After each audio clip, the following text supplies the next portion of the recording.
Welcome to episode 32 of season 5 of Whole Lot of Wolves. I'm Joshua Buckley with co-host Paul LePage. Greetings. In Baltimore, on the socials, Mr. Danny Paletti. Good evening. And back in South Florida, back on Whole Lot of Wolves, it's everybody's favorite American tourist in Wolverhampton now, I'm sure, Mr. Chris Fischer. How's it going, Chris? Hola, ¿cómo estás? Finally sober? Yeah. So we're going to get into your trip on Wolves USA Day because we're very interested. And I know Danny and I were getting texts from you at like 4 a.m. Wolverhampton time. So got to hear about that and why Kristen Copey probably has a restraining order against you. So we're going to talk about all that stuff. But first, guys, we won a midweek game. Holy cow. Wolves 1, West Ham 0. And as Danny Paletti said weeks ago with so much certainty, Wolves absolutely safe. Nothing to worry about. Paul, you're still taking words out of my mouth, but go ahead. I'm paraphrasing. I'm paraphrasing. Whatever. Paul, what'd you think?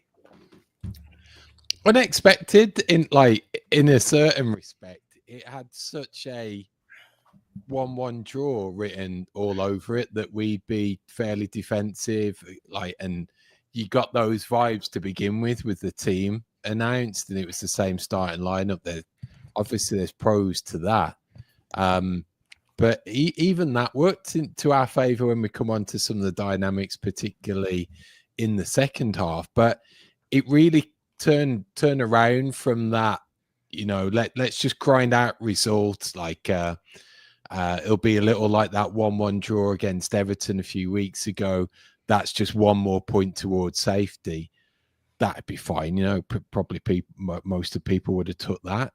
But it turned out more, especially in the first half, like that performance against Villa, where we looked far superior, better team and everything. So to have that come together, to really have like an unexpected win, I wasn't predicting 3 points.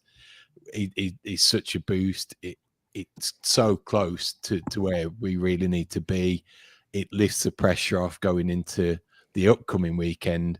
When you wrap all that, put a bow on it, it's just supremely job well done.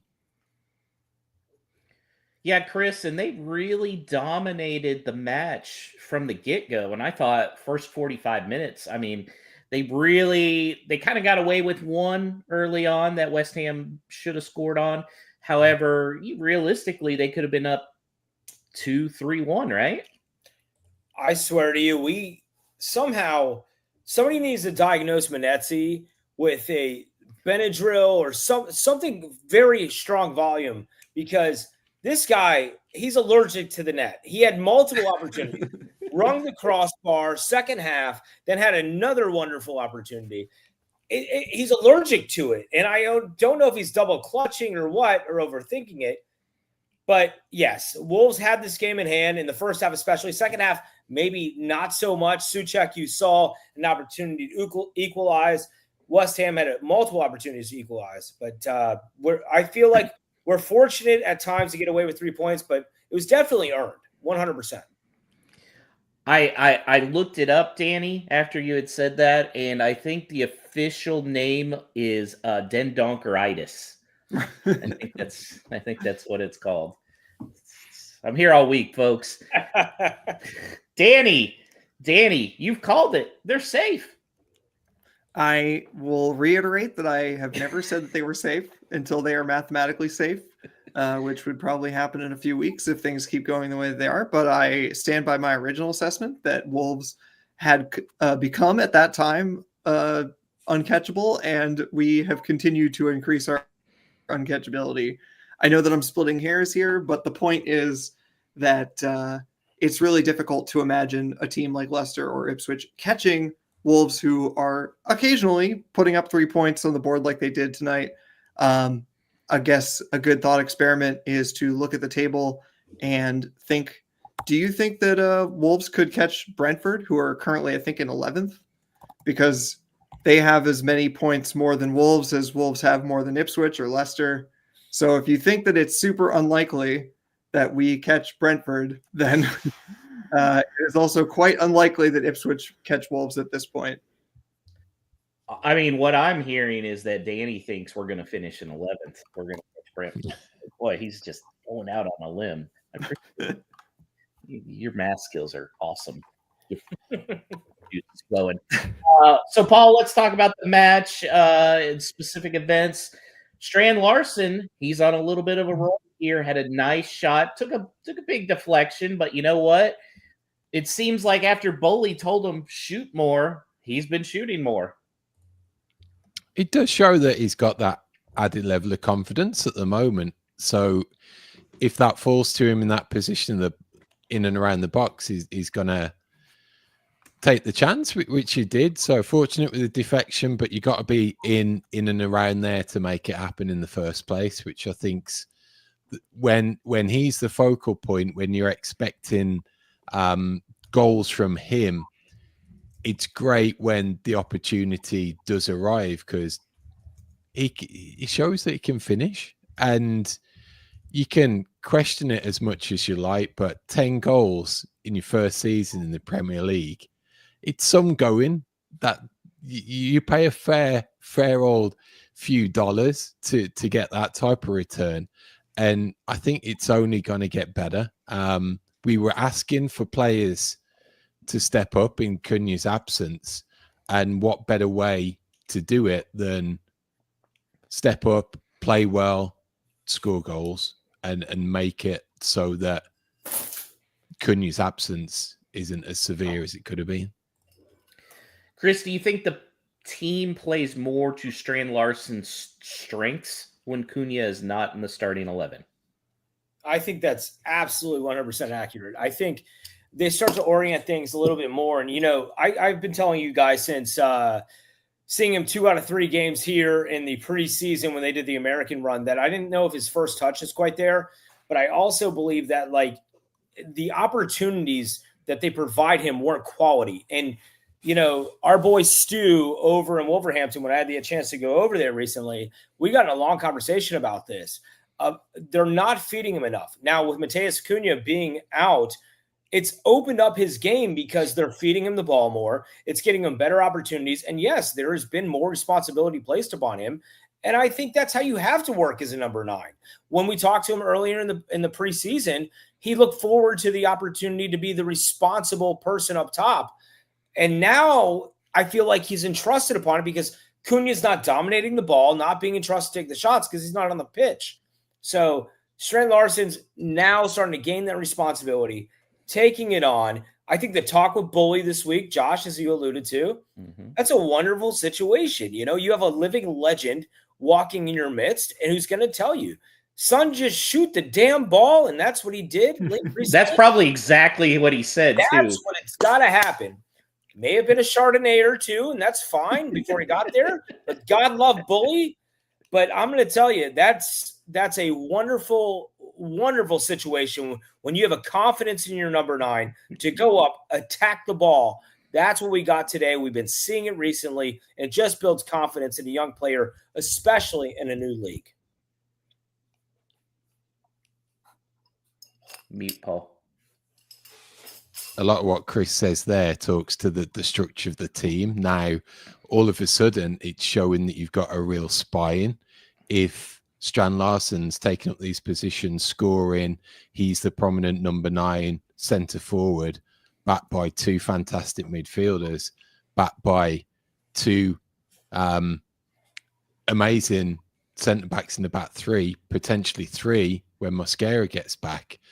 All of a sudden, you've got the pieces together down the center of the field that you can start adding bits to, and all of a sudden you got a really tasty team if it's put together and backed in the right way. So, Danny, let's talk about the refereeing today because despite what the broadcasters were saying that, it was good refereeing because, he was letting them play some. I thought for sure somebody was getting a double yellow. I mean, it was getting chippy and ugly out there, and mostly because stuff would happen and they would wait 30 seconds before the whistle's being blown. It was such an odd one. It wasn't like, I don't know. I guess we've had a few of these this season where it wasn't strictly like unfair, tilted in some way. It just felt so just weird. Like a lot. It was like every decision was like, what's the most daft possible choice to make in this moment? So it felt like we went through periods where kind of everything was a foul. And then someone would get a yellow kind of out of nowhere for almost nothing. And then we go through whole periods where he's letting things go. And it kind of, none of it made any sense. And it really didn't help because I think we all sort of called it before the game, not just us, but I think a lot of commentators thought this was going to be a somewhat ugly game. It clearly was. And the referee didn't really do anything to make it any less ugly. In fact, he probably contributed a good amount.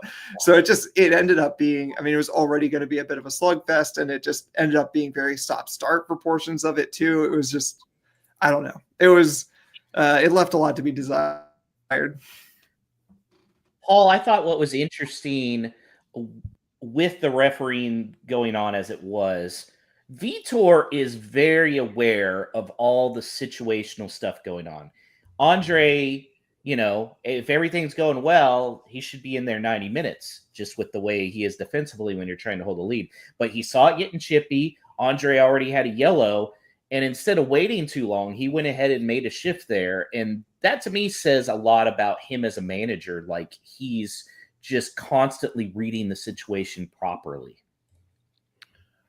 I agree. I think that talks to what seems to be his philosophy as well, that he's allowing the players to make their own decisions on the pitch. He's not caught up looking at an iPad and trying to have these perfect concoctions of plays rolled out. So when it comes to stuff like that, he can be more reactive because he's in tune what's going on, because he's allowed himself not to obsess over the minute details. So I think that's a distinct plus, and I'm probably continuing on the anti-O'Neill vein here, but even the more proactivity in general subs, never mind one to avoid the risk of a potential sending off, at least he's got the foresight to see our games panning out, and tonight was a perfect example. In the second half, they made changes. It changed the scope of the game after half time, and we had to react to it, and he did, and he shored us up, and we were harder to break down. And the likes of Manetzi, we can give him pelters for his sitters, but the amount of work him, Bellegarde put in just because we were under pressure was really testament to the team that he's created, because now we're tough to beat. We can't be bullied off the ball. We're bigger, we're tougher. Even Bellegarde, smaller, he'll pick up the fouls because he's better at controlling the ball and retaining possession, and he'll draw stuff like that. So I think Vitor's ability to really bring that all together, play for the immediate situation, has really, it's taken us leaps and bounds from a genuine threat of relegation to being comfortably safe and now hard to beat for the teams that are way above us. So phenomenal job. Yeah, this kind of is starting to feel like the Wolves we love, the scrappy underdogs, the ones that can, win the games they should, which I do feel like still this was a game they should win. You're at home, you're against another team that's down in the table. Knowing a win can really almost make you safe. It's starting to feel like Wolves again, which is exciting. And I know you said this, Chris, when they showed the video during the match, when Vitor Pereira on the sidelines just starts going nuts to get the crowd up and everything, and you could just hear the stadium roar. Like, that's exciting to see your manager that excited. And I'll go a step further, Josh. You're absolutely correct. The fact is, when you see the backroom staff jump up off the bench and have that vigor, that vitality, just screaming, jumping. Go back and just roll that same clip minutes before Vitor jumped off the bench. You will see his backroom staff running out, trying to fire up the crowd, getting everybody going. That's what it's about. This man wants to be here. There's a passion in it. It's top level football. He wants to be amongst it. He not just doesn't want to be amongst it. Now he wants to be great. He has an opportunity not just to galvanize his players like he has, because you saw the embrace between him and Andre at the end of the game, but it's bringing the crowd into it. And I think about this a lot, whether I don't care if you're a college basketball fan that you see nowadays, or college football, or even the NFL, or whatever American sports. You see them leave immediately after a loss in a playoff game, right? If I'm a team owner and if I'm Fosun, if I'm Jeff Shee, or I don't care, name them out there, your number one job as a manager is to win. Second job is to galvanize the city and the fan base. Then third, figure out a way to make it with the players. I understand it should be the players second, but the reason you want to win is so it galvanizes the players, which ultimately bleeds into the pockets. And no offense, that's what Fosun wants. They want that money dynamic as a financial institution. And what you're seeing right now is a beautiful melding of a manager wanting to be in his location, bringing together the players and galvanizing the fan base, which ultimately means bigger profits for Fosun. So if they can't be happy, I don't know who's happy. The fan base is certainly happy because he's done one hell of a job. I'm sorry, Gary O'Neill absolutely was a failure.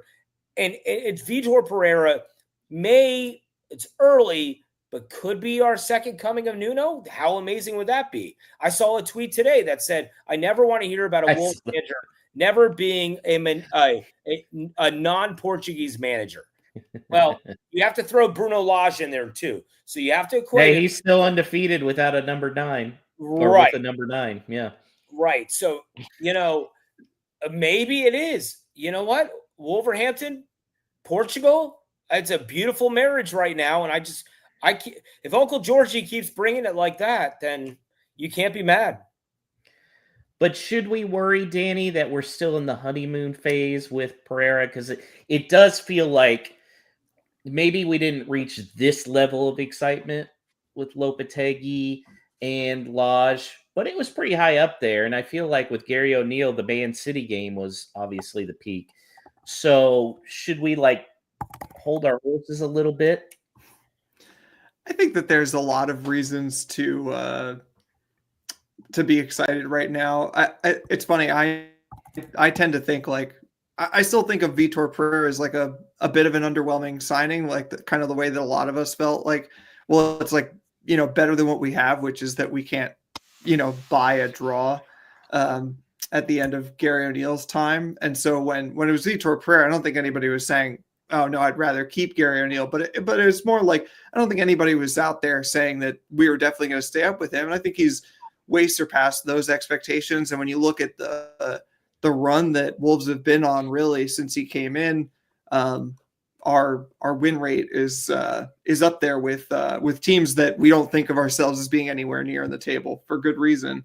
So, but and I think that there's also lots of reasons to be skeptical. I think without Mateus Cunha, we're going to talk about him later, but I think that there's still questions out there about, do we really have a coherent, attacking sensibility?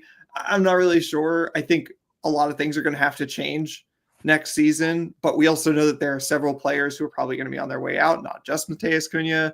And so there will be a reshaping. And I think the final question is, where do we actually end this season? It's going to be a big test for him to keep the motivation going once Wolves are mathematically safe, which, as we've gone over before, they are not.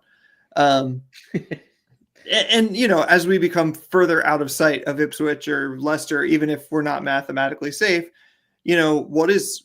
what can he achieve in just that time? Because we saw under Lopetegui how there could be a massive fall off. We had a couple of really bad results under him leading into that summer. He couldn't seem to motivate, the players once we had achieved safety. And I hope that he can show that he can build something that isn't just, keeping us solid, which has been an amazing job. Like Paul said, I think if you're just talking about, has he made us more solid, A+ job. But, if we end up on, I don't know, I mean, if we end up still in a place where we would worry about a promoted team overtaking us next season, then I think it's right to pump the brakes a little bit on the love in. But for now, I mean, just as Chris said, if you can't celebrate, a win that takes you a little bit closer to staying up, then I don't really know what he'd be in this job for if not for that. Paul, Vitor's at the pub. He's raising his glass to the man of the match. Who is it? Today's man of the match, for me, it's got to be João Gomez. Even though Strand Larsen was the match winner, he was just in and around it so much, and I think the heat map's going to be off the charts when we see that tomorrow from the blades of grass that he covered. And I think, that goes to a little what we say about this team that's being formed, that today's performance from him was such a heartbeat performance, central of the team. A lot went through him. We're going to come on to this topic again in a little while, but having that dynamism as a player, if he can start contributing one or two more goals as a genuine number 8, boy, his value is going to continue to skyrocket. So I'm going for João Gomez. Let's stop talking about his value and just say he's with us. Free João Gomez. Free João Gomez. All right. I think we waited on it. I think this is what the people have come to listen to, Chris, and it is about your USA Day experience. So, we could just probably just go ahead and start. What did you really enjoy? What was it like? I'm going to say something that, maybe if you go on TikTok, Instagram, whatever, so many people want to give bullshit to, and I'm just going to call it that right out, to people of Wolverhampton and the city of Wolverhampton. I'm going to tell you right now, those people are lovely. Okay. It almost felt like a red carpet welcome. And remember, we came over with the Irish Wolves as well. So there were many different aspects to this, but this took a lot of planning. You have to give Joe at Michigan Wolves a lot of credit. I mean, a ton of credit. David Copy, a lot of credit with New York Wolves. Kristen Copy for me spilling so many beers and coffees on her the entire weekend. Which we do have a lovely gift package that we'll be sending to the Copy family in order to offset their dry cleaning costs. But there was a lot going on there. And then obviously the club themselves. I want to show you guys a couple of things, not to brag, but more just to say how fantastic they were to us. So my young son, and I brought this specifically, even though my lady is a Tottenham fan, they suck, but whatever. They gave us onesies for the kids because I brought them over a couple of shirts from Josh, the bar that we locally went to when Wolves were touring. They made their shirts specifically black and gold for the Wolves. So I brought them over a couple. And so the Wolves provided me with that and some lovely gear. And then, Dave Hunt, who is the in-game play-by-play PA announcer at Molyneux, gave me this. Now, whoa! I want to shoot this out to Dave. And by the way, for those that are listening, it's the Doritos kit. Okay, it comes from 2003. Now, Dave, I'm wearing this only once, and it's on this podcast because the last time Dave wore this was against Sheffield United when Wolves were first promoted to the Premier League. That's the last time he wore it. He knew it was in great hands. It has the number 8, hello, João Gomez nowadays, on the back of it. But this will be retired, and I will be putting this behind some glass very soon. And then just to cap off the night, we met the one and the only Vice President, Mr. Robert Plant. To say that the red carpet was not rolled out for us is what it was amazing atmosphere in Molineux for the first time to go there. But just the way the club treats, their fans, the way that they care, the way that the USA Wolves, a collective group that went over, is about 35 of us. The way that we put this together, it was so first class, and we can't thank Wolves and the club enough. And the Irish, the way that they can drink, my God, my liver is hurting still. So my liver was hurting just getting the play-by-play from you. I have a top 5 with an honorable mention of. Let's hear it. Okay, here we go. So let's start off with my top 5 beers. Now I'm going to call them beers, but technically they're cask ales because Mr. David Coppy with New York Wolves gave me a wonderful introduction to a lot of them. So we're going to start at number 5. Doom Bar Amber Ale. Very delicious. Tim Taylor's Landlord, which is basically all over the UK, I come to notice.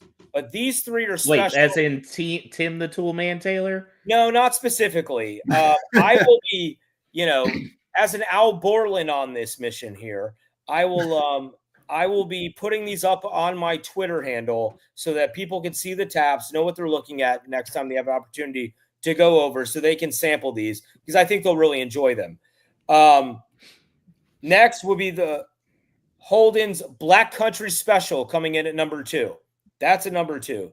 And then Batham's. Anything you can grab from Batham's is a number 1 in my mind. Founded at Great Western. That was an amazing, amazing pub. I have to go with Lichgate as my number 1 overall amazing pub.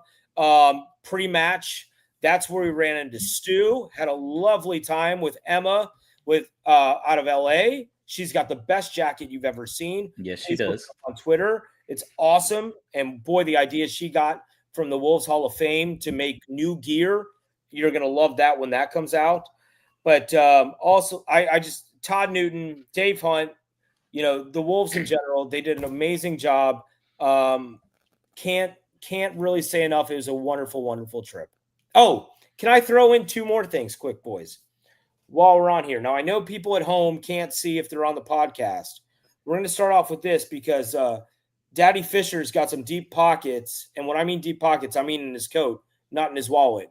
So this is Beavertown Brewery, okay? This wonderful. There are no beavers on the glass. No beavers, just skulls and crossbones. And you know what's unique about this? This is Robert Plant's son, or as they call him, Planty, his son's brewery. Beautiful glass. And then this is my favorite. This is the pure Black Country Holden's glass that came. Now you stole this, correct? Because I know they didn't just give that to you. I tried to buy it. Didn't exactly work out. Some people got to go to the bathroom.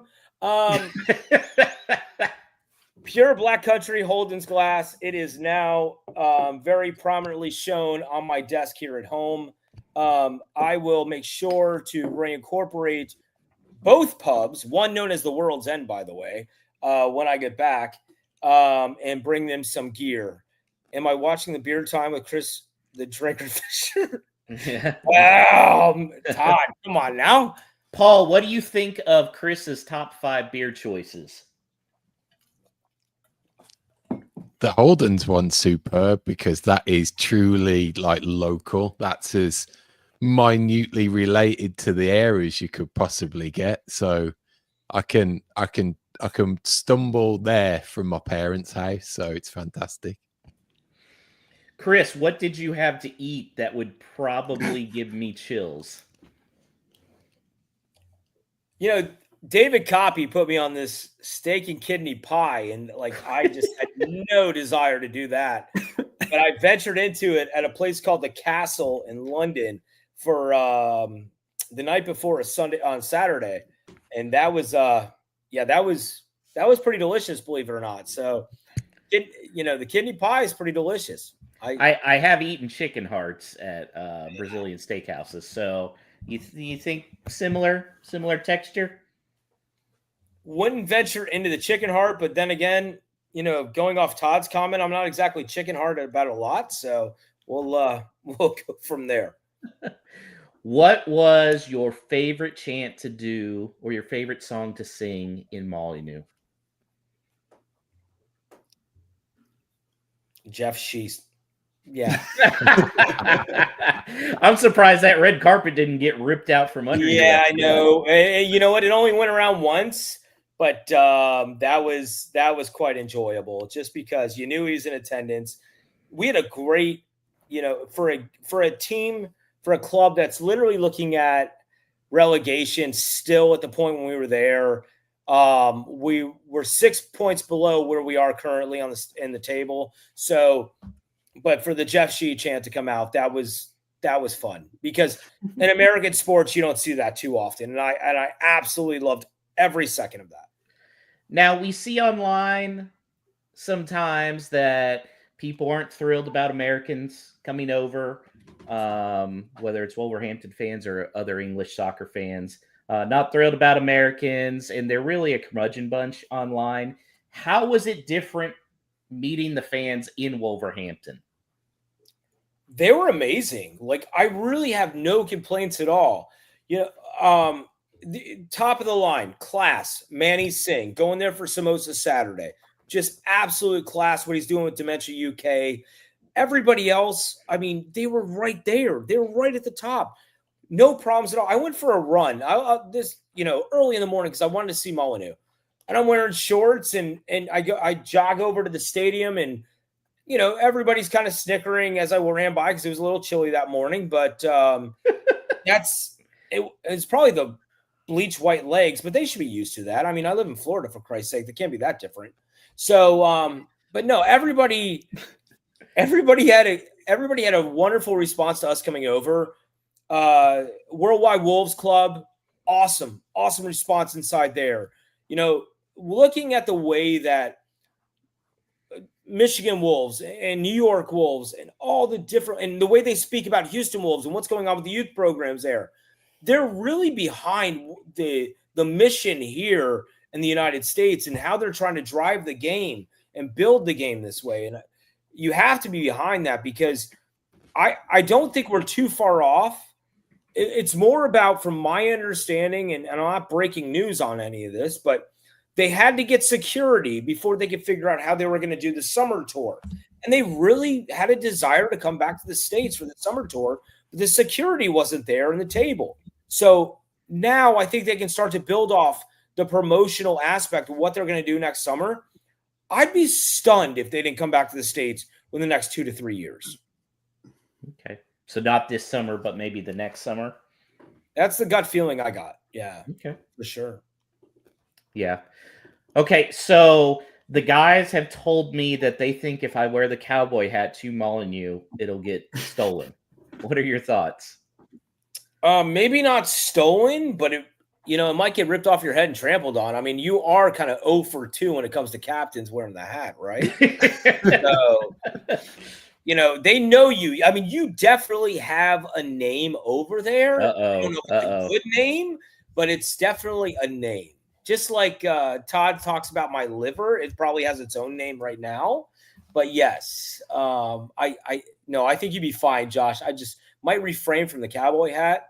So you have to be there. Well, I haven't been saying it because I wanted USA Day to get done. I wanted you guys to get all the attention. But, guys, I am coming to Wolverhampton. I will be there for the Leicester City match. Yes. I will be there the night before, Friday night, staying at the Novotel with my lovely wife, and then bringing my dad and his wife to the stadium on Saturday. So looking forward to it. Everybody, I'll be in town that Friday night before the Leicester match. So I know I've already talked to Stu.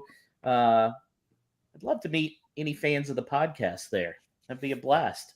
So I'm looking forward to it. Chris, I'll probably go to you for some more questions as it gets closer to time. Love it. Love it. Well, Great Western's a must. Great Western is a must, my friend. Well, I have to wear the cowboy hat in the Great Western? Always. That makes wait. I thought this was a Western one. Yeah. Stay out of spoons. Stay out of spoons. Go ahead. I feel like you can say that about South Florida as well. Stay out of spoons. All right. Well, between today and when I'm going out there, we have a match against Ipswich on Saturday. It's at 10 a.m. Eastern, 9 a.m. Central. And boy, the last time we played Ipswich, we didn't have a manager the next day, and things were looking bleak. Now we really have a chance to, as Danny predicted weeks ago, for sure claim that we are not being relegated. Paul, what do you think about the match? I'm kind of scared that I'm supremely confident. I hate saying it. It's not been anything to really even dangle the possibility of this season, but it just feels like we're that close. It feels like it could be a final nail to put in the likes of Ipswich's coffin.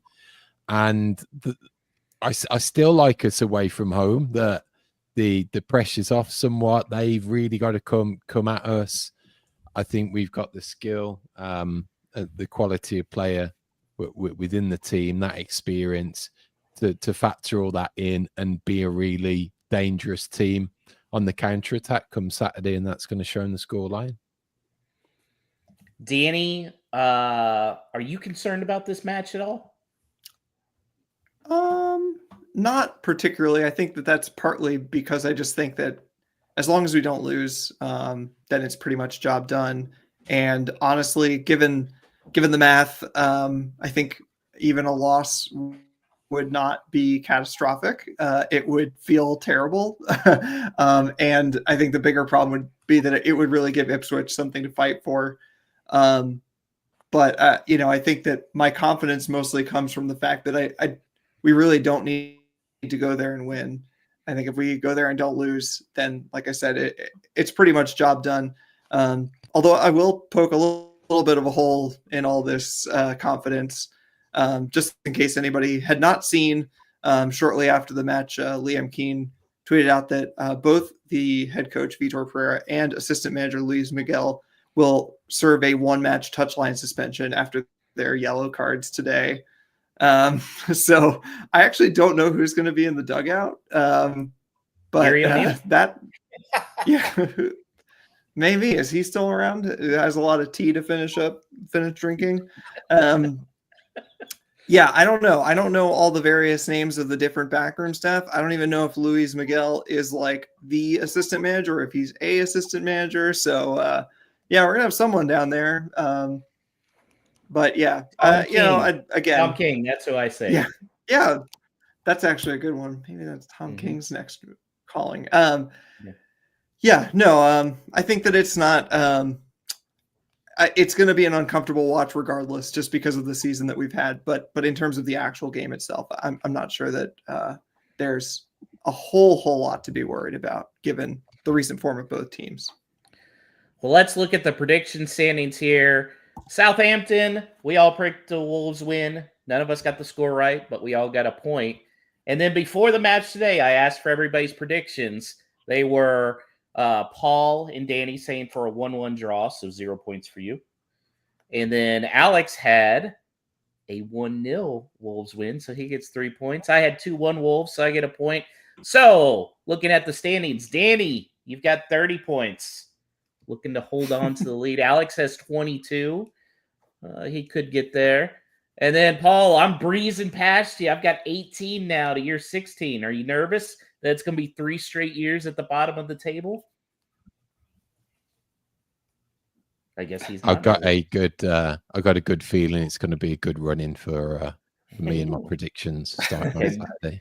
Unless I pick exactly what you do every time. You won't be picking this week, so don't worry about that. Trust me.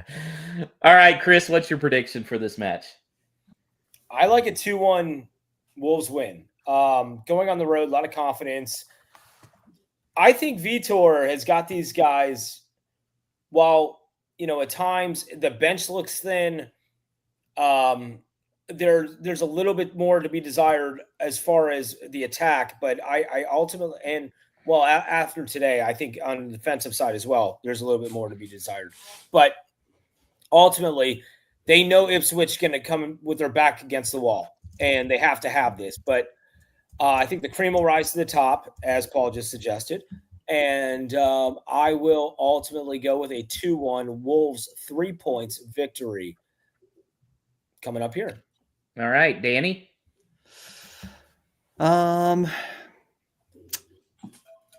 I want to say that it's going to be almost a repeat of a very ugly night that we just had. So I'm going to say a 1-0 Wolves win. 1-0 Wolves win. Okay, Paul. Ipswich Town 1. Wolverhampton Wanderers 4.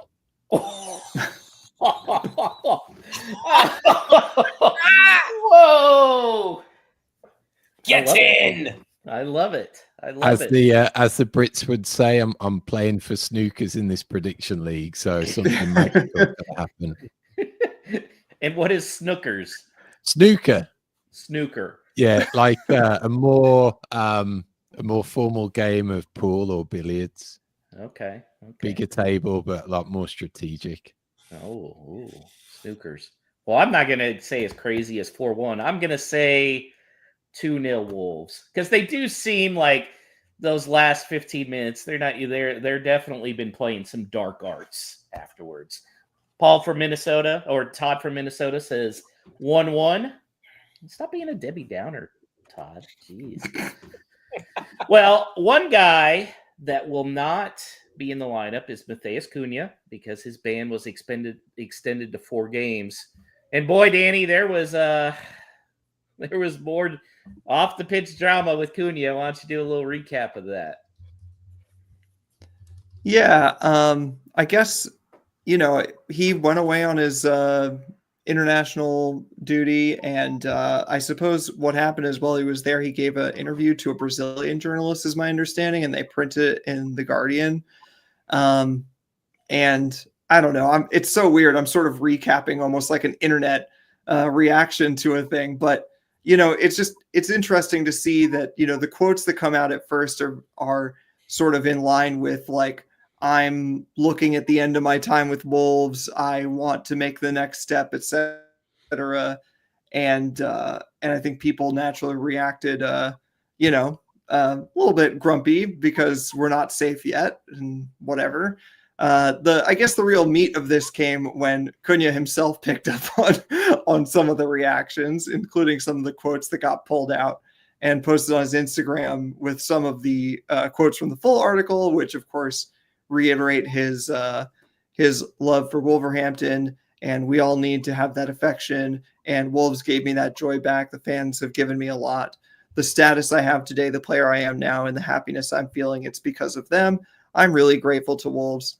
However, the following quote is also from that. I had a lot of offers in January, but I wouldn't feel well if I had done it. Some things you can't control, but I couldn't leave the club in the middle of the season in a difficult situation.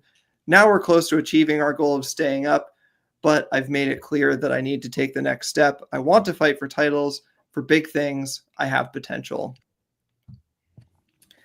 So to me, Paul, and I know Chris has some thoughts on this too, so we'll jump to him after this. Oh, we've all got thoughts. Yeah.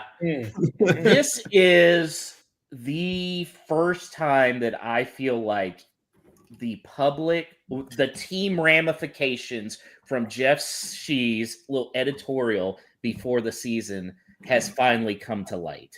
And the reason I say that is because he talked about titles. And as you know, Jeff Shee said, if you want to compete for titles every year, Wolves isn't for you. What do you think about that?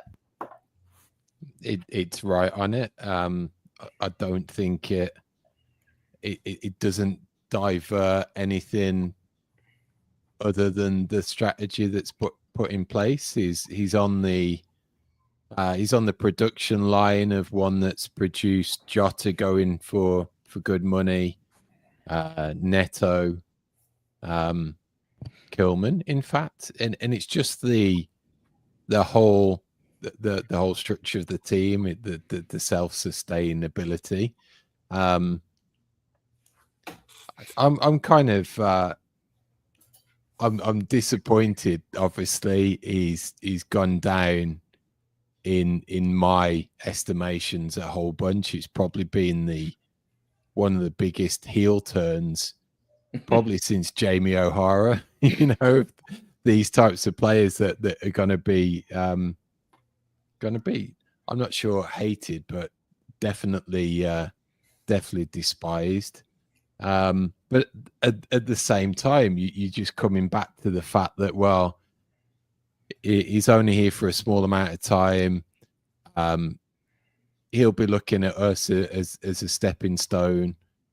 You kind of have to take that as it is. It's the nature of the modern game. But then you look at how other players conduct themselves and carry themselves and everything like that. And so to me, it just makes me feel that it's going to be for the best. I think we've seen some stuff like maybe I can't remember what journalist that came from, but allegedly comments from Gary O'Neill about dealing with a difficult dressing room, and that could mean Lamina, it could mean Dawson, and now it could definitely mean Cunha if he's this main character syndrome type of guy that everything's got to revolve around him, that he can be the nicest guy to go and do charity spots and Wolves Foundation things and be front and center on the camera because it's making his brand look fantastic. But then when you get the on-field antics, it takes it down so much. I've just got a horrible feeling. Well, it's not it's going to turn out that he's going to be making these types of statements, and what's most frustrating is that he's going to end up at a team like Forest if they make Champions League with the likes of Morgan Gibbs-White, and there's a massive potential for that. And Nuno, and there's a massive potential for that to come and bite us on the ass because selfishly, guess who should be in that place if it was down to expectations and ownership and where we should be as a team? That should be us, and we're going to be selling players to those types of teams, and at the end of the day, that's what's most frustrating. Chris, you and I were talking this week that if an American sports president, chairman, CEO came out and said what Jeff Shee did, like the players would have been very open about it from the start, and a league commissioner would have been calling. And I felt like this is a time where you kind of see where there's a little more structure in American sports as compared to over in England, because there's no gatekeeper there to tell somebody to shut the hell up. And I think that's right along the lines, Josh, of what Paul was just talking about to a degree, okay? I'm going to steer this a little bit. What Paul was simply saying is about Nottingham Forest, with all the runoffs, Morgan Gibbs-White, Nuno. If they sign Cunha, I think that's the number one reason Wolves will not sell Cunha to Nottingham Forest, even if they come in with a top offer, because it's such an embarrassment to what Fosun and what Shi and Gao have all done, because the last thing in Chinese business you can do is look disrespected. Look what's happened to the last couple of managers who have disrespected the ownership group. They were put on a sled and pushed the hell out. So I don't think we'll see a Mateus Cunha in a Nottingham Forest kit anytime soon, strictly because of that reason, because it'll make them look bad. Okay, moving on to what you just said. There is no chance this is happening in American sports. The chairman saying that we don't anticipate competing for championships. In American sports, you always put the optimistic value out there. Let's get into the tournament, as they would say, even in baseball, which is technically a tournament, but you say, let's get in the playoffs. Let's see what we can do. I've seen it happen with the Tampa Bay Rays ownership that is now being told to sell the club right now because of this. Because they couldn't get a stadium. They're being literally told, you need to sell the club because you can't work this out. Exactly. So I've seen this play out in American sports so many different times. Jeff Shee should have been pushed out on his ass a long time ago, but that statement should have literally expedited it and put him in the express lane to be fired. The fact that he's still there shows that he's their guy. Now, when it comes to Cunha, I don't argue with him making those comments. Now, under the pretenses of the questions asked, that's what you really need to be there and know and understand in the Guardian article. But at the same time, you're not in that moment. What we always ask for as fans is, and especially on the other side as a journalist, you always want to ask the fans questions to give them the most amount of knowledge possible that's attainable. But sometimes you have to work with some trepidation because you always don't want to know those answers. And Mateus was being absolutely outright about his feelings and his thoughts.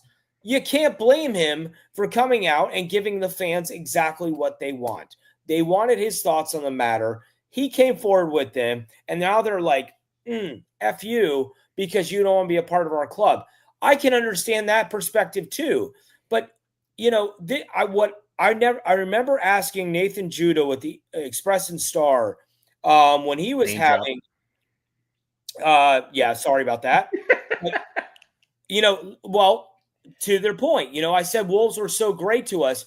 We were lucky enough in the Hall of Fame at Molineux to be able to have Nathan Judah and Liam Keane join us. And I asked him distinctly, you saw the Jekyll and Hyde reaction that has been Mateus Cunha over the last 2 years. Here's a man that we saw go out in Brazil and present meals to families that were less fortunate and do all these things.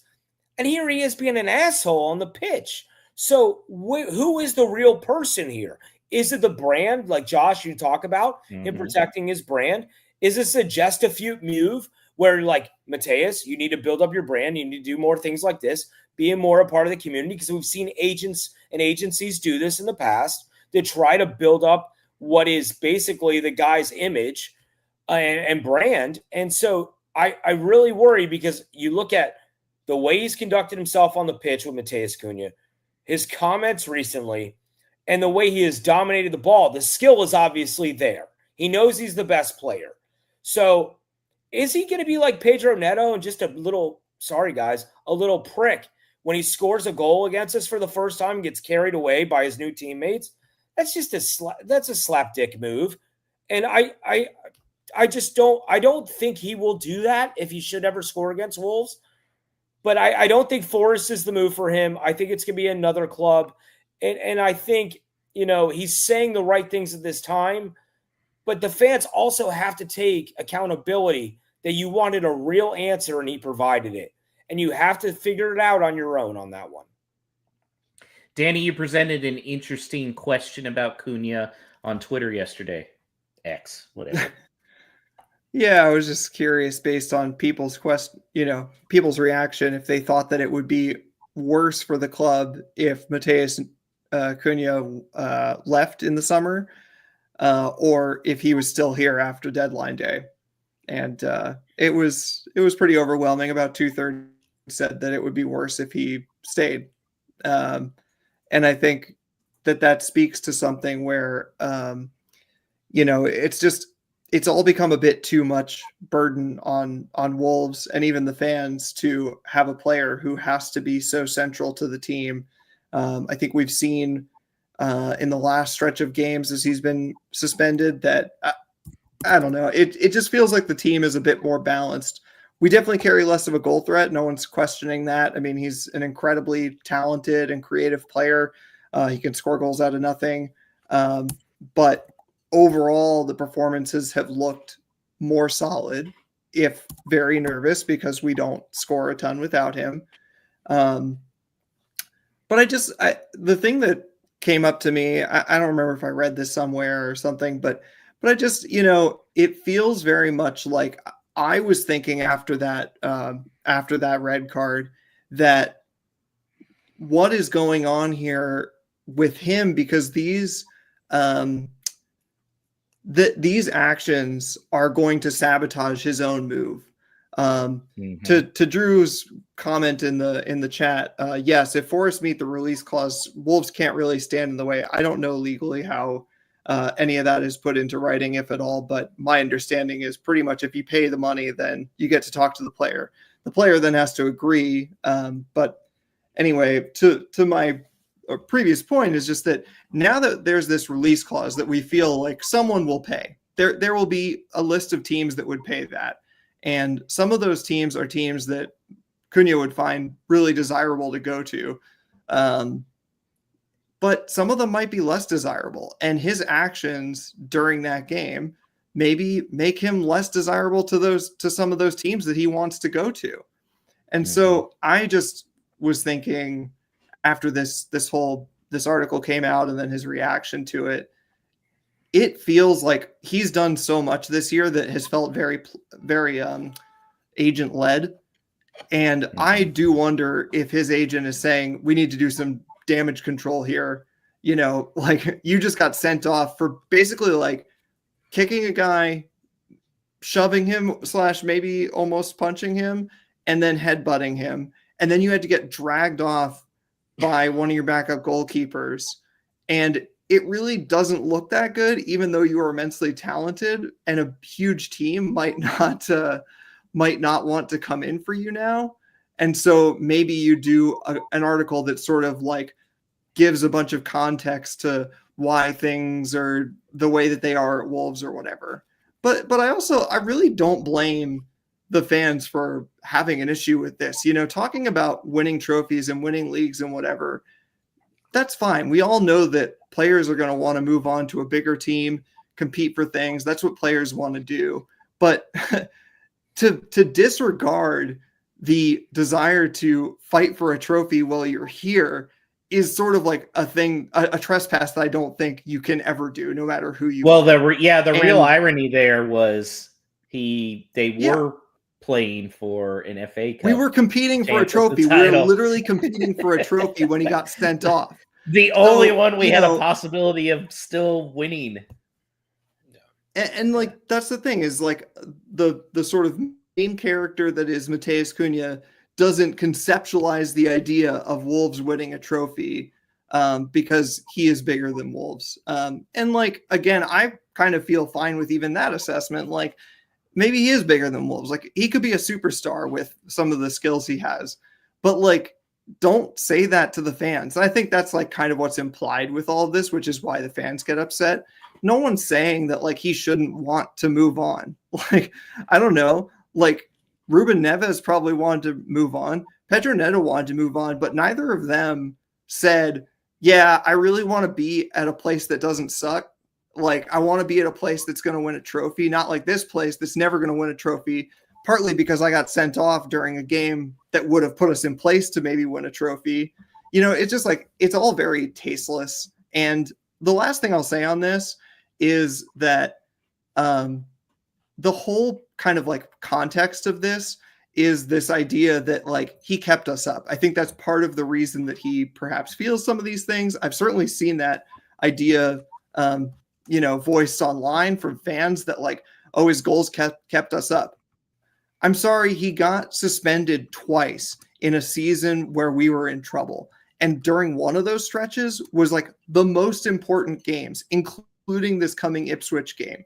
And yes, if Wolves stay up, he will be a big part of it. He'll have scored like half the goals that got us there or something. But I'll tell you what, if Ipswich catch us up and because we lose this coming weekend, we will have been relegated because of the things that he did also. So I'm not going to sit here and say like, oh, he gets to have everything he wants because he scored a bunch of goals. That's not how being on a team has ever worked.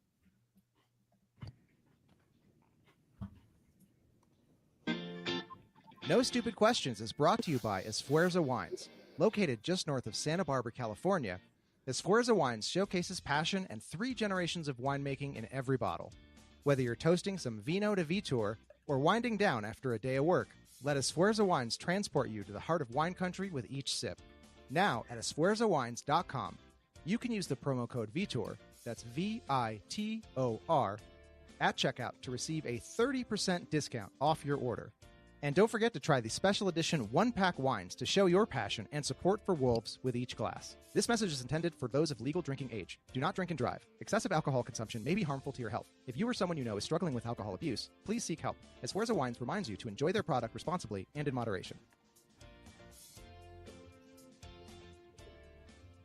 It is our favorite part of the show. It is No Stupid Questions. But to us, thanks to our friends at Esfuerzo Wines, it's your opportunity to get in touch and ask us anything you wish when it comes to our great team, Wolverhampton Wanderers. You can do this on our social channels, X, Facebook, and you can also email hello@wholelotofwolves.com. That is something what Drew Breyer has done, because his question was around who would you like to get the next contract, because we have actually had some positive and exciting news in the past few days, in that we've had a lengthy contract extension come out the blue, firstly for Yerson Mosquera, and as of today, when we record now, João Gomez. So Drew asks, who would you like to get the next new contract? Well, first, I must say that I definitely put on my João Gomez shirt as soon as I saw the news today. And I think once Cunha leaves, João Gomez is the new face of Wolves. And I think that's a good face to have. So really excited about that. Excited about Mosquera. Now, who would I like to get the next contract? Guys, I don't think they're on the roster. I really don't. Because we've already given Toady one recently. Guys like Andre Strand Larson, Rodrigo Gomez, Agbadu, they've already gotten new contracts. So you'd have to look at guys that have been on the squad for at least a year. I don't see one. I don't see one who I'd give an extension to. I mean, what do you think, Chris? Well, I was going to play the Agadoo song and go, Agadoo, Agadoo. But yeah, no, you're absolutely correct, Josh. I mean, I don't know if there's anybody currently on the roster. I mean, I'm hoping Pedro Lima, who. But I didn't count the guys who we had just gotten in the transfer window. I know. So it makes it extremely difficult. I mean, I'm hoping they turn into players, and by all accounts, they definitely have the talent to be able to do so, but it's really hard to forecast that out at this juncture. What are you, Danny? Yeah, I think the only real answer I can give is that if we are, I think that there's a good argument to say that like Nelson Semedo staying would help out Wolves, but I think it's like seen as almost certain that he's going to go. So that's the obvious answer. If we think we can get another couple of years out of him and meet whatever his salary requests demands are, then I think, yeah, like Todd said in the chat, a year extension for Semedo. That being said, we do have other people. We have Hugo Bueno coming back from loan where he's done pretty well. We have Pedro Lima and Rodrigo Gomez, neither of whom have been able to get like a good run of minutes recently. I hope that as we become safer and safer this season, that we might see one or both of them a bit more. And other than that, it's, there aren't a ton of players who are coming up, close to the end of their contract who we don't also expect there might be, a desire for us to sell them. So like you could say like, oh, Guedes is going to be a part of this team next year, so he should get a contract extension or a new deal or whatever. He ain't signing no contract extension. But that's the thing, is like he's probably leaving, and the same thing is true for Hee Chan, where like he could be a part of this team, but if he's not getting minutes now, then it seems likely that he's going to move on. So I assume we don't want to give him a new contract. I guess the only sort of one of those that are coming up in the next couple of years is like Boubacar Traore, who's just come off of an injury. And so we think like, again, if Vitor Pereira sees something in him that we're going to keep a hold of, then yes. But it's really hard to say that there's anyone sitting around who now needs a new contract before we see what Wolves want to do in the market. I think for me, it's had some parallels to that period right before free agency in the NFL, where you see some contract restructuring and getting into the salary cap X's and O's, where you can really see that they want to lock certain guys down on long contracts like Mosquera and João Gomez.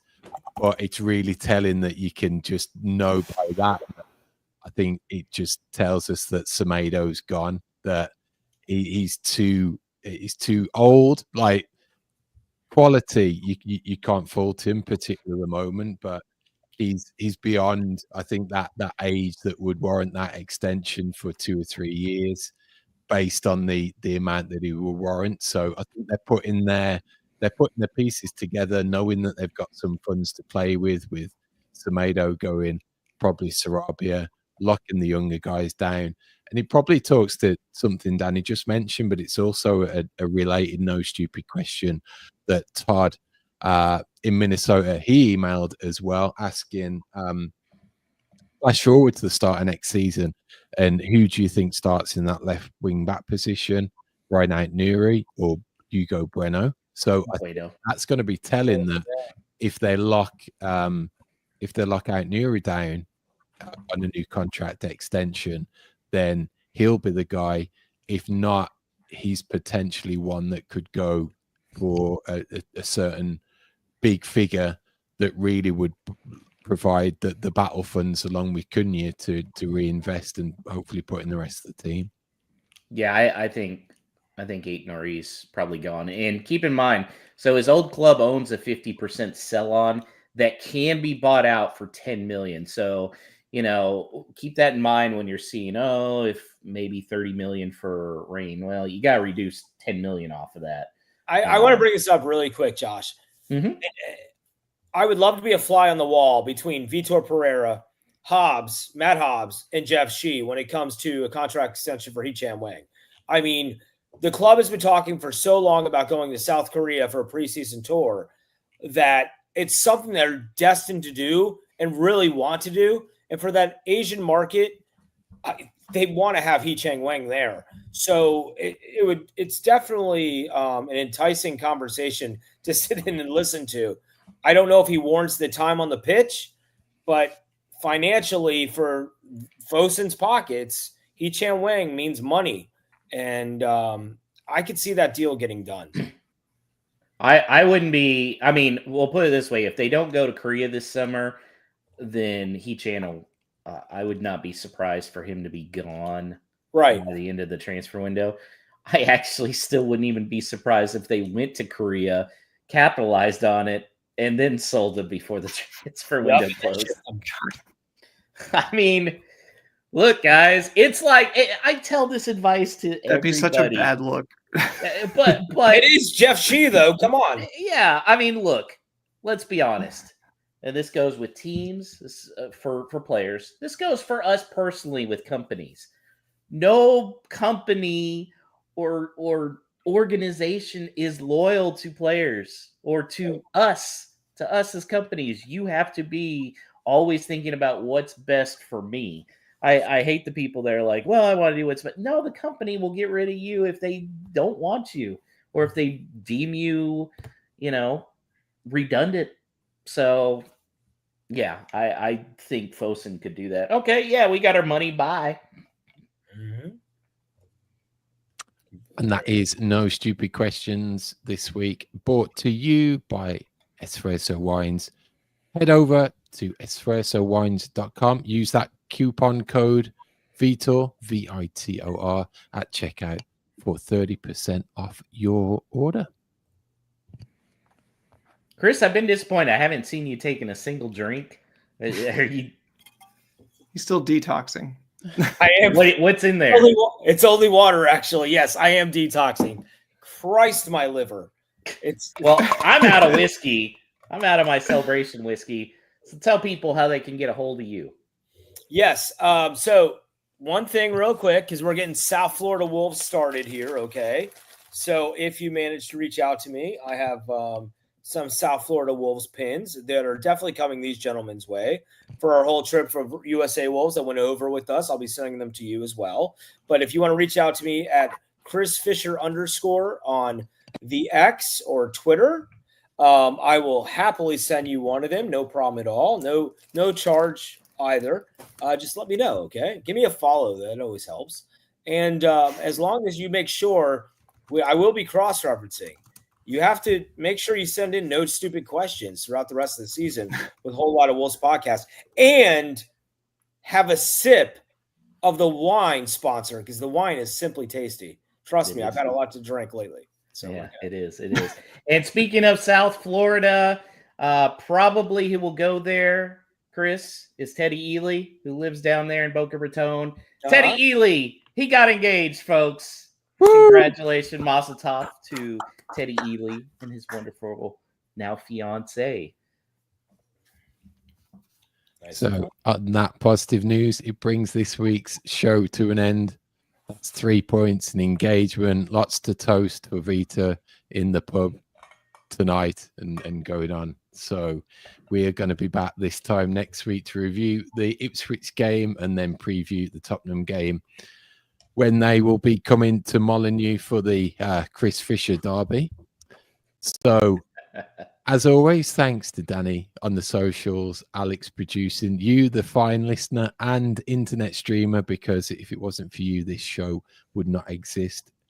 Things that you can do to help is give us a follow, like our content. Please subscribe to the YouTube channel.